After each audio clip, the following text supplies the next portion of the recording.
ഔലിയ എന്ന് എഴുതി വെച്ച ബോർഡ് വെച്ച് അവിടെ ജനങ്ങൾ വന്ന് സിയാറത്ത് നടത്തി, മെഴുകുതിരി കത്തിച്ച്, നിലവിളക്ക് വെച്ച് ആരാധന നടത്തി, പൂജ ഉത്സവങ്ങൾ നടത്തി, പൂജാകർമ്മങ്ങൾ നടത്തി, അവിടെ ഉറൂസുകൾ നടത്തിയിരുന്നോ? അപ്പൊ നിങ്ങൾ പറയുന്ന മുസ്ലിങ്ങൾ അന്നില്ലായിരുന്നോ? ചിന്തിക്കണം, നന്നായിട്ട് ആലോചിക്കണം, അല്ലേ? ശരി. അത് കഴിഞ്ഞ് 10 കൊല്ലം മഹാനായ ഉമർ ഇബ്നു ഖത്താബ് റളിയല്ലാഹു അൻഹു ഇസ്ലാമിന്റെ ഖിലാഫത്ത് ഏറ്റെടുത്തു. സ്വതന്ത്ര ഭാരതത്തിൽ ഞാൻ ഇഷ്ടപ്പെടുന്ന ഭരണം ഉമറിന്റെ ഭരണമാണ് എന്ന് ഗാന്ധിജി പോലും സർട്ടിഫൈ ചെയ്ത മഹാനായ ഉമർ ഇബ്നു ഖത്താബ് റളിയല്ലാഹു അൻഹു അദ്ദേഹം മരിച്ചു. അദ്ദേഹത്തിന് ശേഷം ഉസ്മാൻ ഇബ്നു അഫ്ഫാൻ റളിയല്ലാഹു, അലി ഇബ്നു അബീ ത്വാലിബ് റളിയല്ലാഹു, തൽഹത്ത് റളിയല്ലാഹു, സുബൈർ റളിയല്ലാഹു, അനവധി സഹാബികൾ ജീവിച്ചിരുന്നു. അവരാരെങ്കിലും ഉമർ ഇബ്നു ഖത്താബ് റളിയല്ലാഹുവിന്റെ ദർഗ കെട്ടിപ്പൊന്തിച്ച് അവിടെ വലിയുല്ലാഹി ഉമർ ഇബ്നു ഖത്താബ് റളിയല്ലാഹു അൻഹു എന്ന് എഴുതി വെച്ചിട്ടുണ്ടോ? അവരൊക്കെ വലിയകളായിരുന്നില്ലേ? അതേ, സ്വർഗം കിട്ടുമെന്ന് ഉറപ്പില്ലേ? ഉണ്ട്.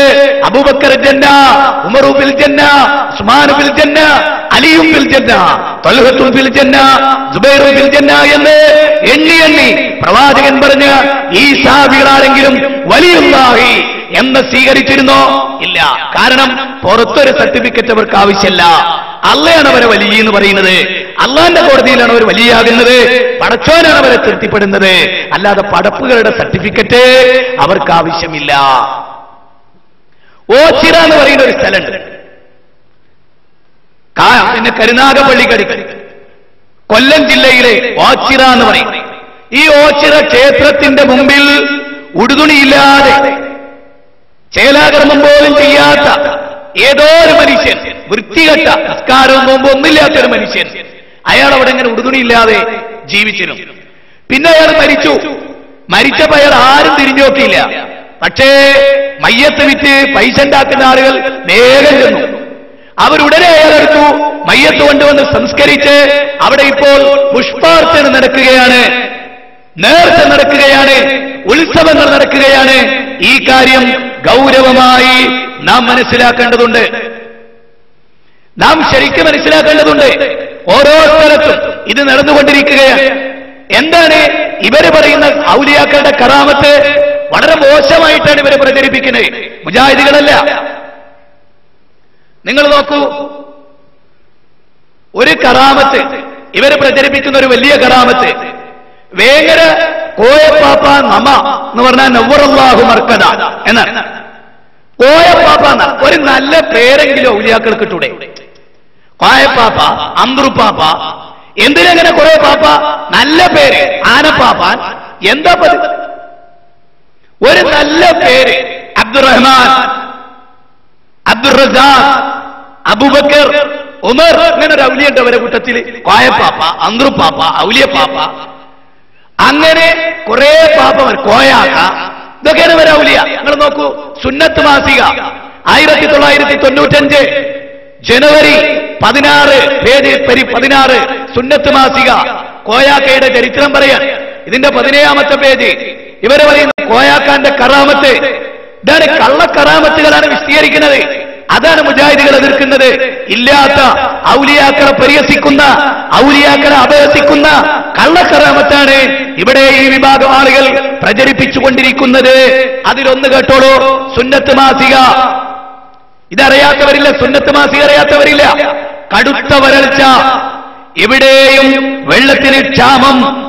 വേങ്ങര നിവാസികളായ ഏതാനും ആളുകൾ തങ്ങളുടെ സമീപത്തെത്തി കാര്യം ധരിപ്പിച്ചു. തങ്ങളെ മഴയില്ല. അപ്പൊ തങ്ങൾ ചോദിച്ചു, ഓഹോ മഴയില്ല അല്ലേ എന്ന് പറഞ്ഞ് മൂപ്പർ ഉടുതുണി പൊക്കി അങ്ങ് നിന്ന് മൂത്രമൊഴിച്ചു. കറാമത്താണ് സുന്നി പണ്ഡിതന്മാർ പ്രചരിപ്പിക്കുന്ന കള്ളക്കറാമത്തുകൾ. കേട്ടോളി, എന്താ കറാമത്ത്? കടുത്ത വരൾച്ച, എവിടെയും വെള്ളത്തിന് ക്ഷാമം. വേങ്ങര നിവാസികളായ ഏതാനും ആളുകൾ തങ്ങളുടെ സമീപത്തെത്തി കാര്യം ധരിപ്പിച്ചു. ഓ മഴയില്ല അല്ലേ എന്ന് പറഞ്ഞ് മൂപ്പർ ഉടുതുണി പൊക്കി എന്ന് മൂത്രമൊഴിച്ചു. ഇനി നിങ്ങൾ പോയിക്കൊള്ളൂ, ഉടനെ മഴയുണ്ടാകും. ആശ്ചര്യം, അതാ വരുന്നു തകർപ്പൻ മഴ. വല്ലാത്തൊരു ബ്ലേഡർ എന്നല്ലേ അയാളത്. കാരണം ഒരു പ്രദേശം മുഴുവൻ മഴ പെയ്യിപ്പിക്കാൻ ചില്ലറ വെള്ളം മതിയോ? എന്താണ് തോന്നിയാസാണ് ഇസ്ലാമിന്റെ പേരിൽ പറയുന്നത്? ഇന്ന് അടുത്ത പാരഗ്രാഫ് പറയാ, മുണ്ട് പൊക്കി നിന്ന് മൂത്രമൊഴിച്ച സംഭവം മറ്റു പലപ്പോഴും ഉണ്ടായിട്ടുണ്ട്. ഉണ്ടോ? ഇയാള് സാധാരണ നിന്ന് മൂത്രമൊഴിക്കാൻ ചാൻസ് എപ്പോഴാ ഇസ്ലാമില്? ഒന്നുകിൽ ഇരിക്കാൻ പറ്റാതെ വരണം, കാലിന് അസുഖം വരണം, ഇരുത്തെന്നറിയുന്നത് സാധ്യമാകാതെ വരണം, ഇരുന്നിട്ടാണ് മൂത്രമൊഴിക്കേണ്ടത്, അല്ലേ? എല്ലാവർക്കും അറിയാം. ഇയാളെന്താ ചെയ്യണേ? നിന്ന് മൂത്രമൊഴിക്കുന്നു എന്ന് മാത്രമല്ല, ആൾക്കാർ കാണെ ഉടുതുണി പൊക്കാണ്. എന്താ കറാമത്ത്? ഇത് പ്രചരിപ്പിക്കുന്നതോ സുന്നത്ത് മാസിക എന്ന് പറഞ്ഞിട്ട് ജനങ്ങളെ ദീന് പഠിപ്പിക്കുന്ന മാസികയിലാണ്. ഇതാണ് നമ്മൾ എതിർക്കുന്നത്. ഇത് ശരിയല്ല, ഇത് ഔലിയാക്കളെ പരിഹസിക്കലാണ്. മാത്രമല്ല, മൂത്രമായ എന്ന് പറഞ്ഞാൽ അതിന് ഉപ്പിട്ട ഇഷ്ടല്ലേ കൂട്ടരെ? അത് മനുഷ്യന്റെ വായിലും പള്ളയിലും എത്തി. എന്താ സ്ഥിതി? പിന്നെ മൊറാർജി നമ്മൾ തമ്മിൽ എന്താ വ്യത്യാസമുണ്ടോ? മൂത്രം കുടിയ ഒരൗലിയ മൂത്രം ഇട്ടിട്ട് ആ മൂത്രം കുടിക്കേണ്ട ഗതികേട് ഒരു നാട്ടുകാർക്ക്. എന്താ പറയുക ആളുകൾ പറഞ്ഞു വിടുന്നത്? ഇത് തെറ്റാണെന്ന് പറയല നമ്മൾ ചെയ്യണത്. നേരെ മറിച്ച് നിങ്ങൾക്കറിയാലോ, അബൂ സുഫിയാൻ നബി സല്ലല്ലാഹു അലൈഹി വസല്ലമയുടെ സന്നിധി ചെന്ന് പറഞ്ഞു, റസൂലുള്ളാഹ്, സംഗതി നമ്മുടെ മേൽ മുഹമ്മദേ, ആദർശപരമായി നമുക്ക് വിയോജിപ്പൊക്കെ ഉണ്ട്, നമുക്ക് യോജിപ്പില്ല, പക്ഷേ നാട്ടിൽ മഴയില്ല, വലിയ പ്രയാസത്തിലാണ്. അതുകൊണ്ട് നീ നിന്റെ റബ്ബിനോടൊന്ന് പറ, ഞങ്ങൾക്ക് മഴ പെയ്യിപ്പിച്ചു തരാൻ. മുഹമ്മദേ, നീ നിന്റെ റബ്ബിനോട് പറ. നോക്കൂ, അബൂ സുഫിയാൻ പോലെ റസൂലുള്ളാഹിനോട് പറയുന്നത് മുണ്ട് പൊക്കി മൂത്രമൊഴിക്കാനല്ല, പിന്നെ ഒന്ന് അല്ലാഹുവിനോട് പറ മുഹമ്മദേ. എന്നിട്ട് റസൂൽ കരീം സ്വല്ലല്ലാഹു അലൈഹി വസല്ലം രണ്ട് കൈകളും ഉയർത്തി, അല്ലാഹുവേ, ഞങ്ങൾക്ക് മഴ തരണേ എന്ന് പ്രാർത്ഥിക്കുകയാണ്. ഇവിടെയോ, ഇവിടെ മഴ കിട്ടാൻ ഇതാ അന്തർപ്പ കോയാക്കാന്റെ അടുത്ത്, കോയപ്പാപ്പാന്റെ അടുത്ത് ചെല്ലാണ്. എന്താ അവിടെ മന്ത്രം? മുണ്ട് പൊക്കി നിന്ന് മൂത്രമൊഴിക്കുക. ഇത് ശരിയല്ല, ഇത് തെറ്റാണ്, ഇത് ഇസ്ലാമല്ല, ഇത് ഔലിയായിസമല്ല, ഇത് കറാമത്തല്ല, ഇത് ഔലിയാക്കളെ പരിഹസിക്കലാണ് എന്ന് പറഞ്ഞാൽ ഞങ്ങൾ കുറ്റക്കാരും ഔലിയാക്കളെ പരിഹസിക്കുന്ന നിങ്ങൾ എങ്ങനെ ഇസ്ലാമിന്റെ സംരക്ഷകരുമാണ് നമുക്ക് മനസ്സിലാവാത്തത്? ശരി, റസൂലുള്ള പള്ളിയിലെ കുത്തുപടത്തിയ ഒരു അഅ്റാബി കയറി വന്നു. എന്നിട്ട് പറഞ്ഞു, മഴയില്ല, മഴയ്ക്ക് വേണ്ടി പ്രാർത്ഥിക്കണം. അല്ലാതെ നബിയെ അങ്ങ് മഴ ചൊരിഞ്ഞേരുന്നല്ല. മാത്രമല്ല, അഅ്റാബി അയാളുടെ നാട്ടിൽ നിന്ന് റസൂലുള്ളാഹിനെ വിളിച്ച് പ്രാർത്ഥിക്കുകയല്ല, റസൂലുള്ളാഹിന്റെ അടുത്തേക്ക് വരുന്നു, റസൂലുള്ളാഹിനോട് പറയുന്നു, റസൂലുള്ളാഹിനോട് പ്രാർത്ഥിക്കാൻ ആവശ്യപ്പെടുന്നു. ഇതിനെ ഇസ്ലാം എതിർത്തിട്ടില്ല. കാരണം പ്രാർത്ഥന സ്വീകരിക്കപ്പെടുന്ന ഒരു മഹാനോട് നിങ്ങൾ ഞങ്ങൾക്ക് വേണ്ടി പ്രാർത്ഥിക്കണം എന്ന് പറയാം.